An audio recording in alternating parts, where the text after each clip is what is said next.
us one of the biggest games of the year, Tomb Raider Underworld. Let's talk about the title Underworld. Explain that. Okay, so there are 8 different locations in Underworld, and you'll go to all these exotic locations and you'll see things that look like real-world manifestations of the real-world places. And then what will happen is you'll go to these underworlds, which are these underground tombs where Lara is probably the first person in hundreds or sometimes thousands of years to explore these places. What else is new in this version of the game?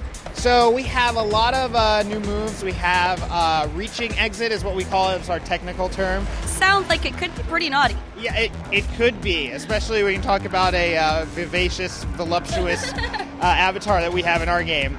But basically this means in previous Tomb Raider games, if you were on one ledge and you wanted to go to the next one, you'd have to jump. But in Underworld, we can basically reach out and grab anything that is in the environment close enough to Lara. What about the game mechanics? What are we dealing with this time around?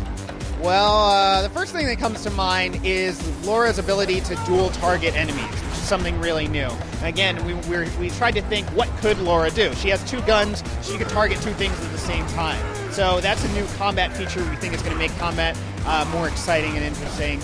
So she's got 2 guns and she can aim at 2 different things, but what else can she do with her weapons? So she has this arsenal of sticky grenades, which are really cool. You can stick them to enemies. You can instantly slice and dice sharks underwater.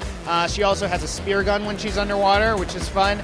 And she's carrying an assault rifle in different levels, shotgun, and a pair of Uzis. Basically, we have a different set of gear for every environment. All the environments are very different. They have a different set of challenges awaiting her. Do you find it challenging to continually come up with new iterations and new things for her to do? I think the design challenge for me is to make the game like a Tomb Raider game, give the fans what they expect, but also give them a little bit something new, give them something they didn't expect. Everything you see in the game is interactable. Everything you see in the game you can go up to, you can go through, and you can explore. And I think that's really an achievement for us, especially in the wide open environments that you're going to see in this Tomb Raider game. I think that there's a lot of opportunities and options that players are going to have for all their violent tendencies.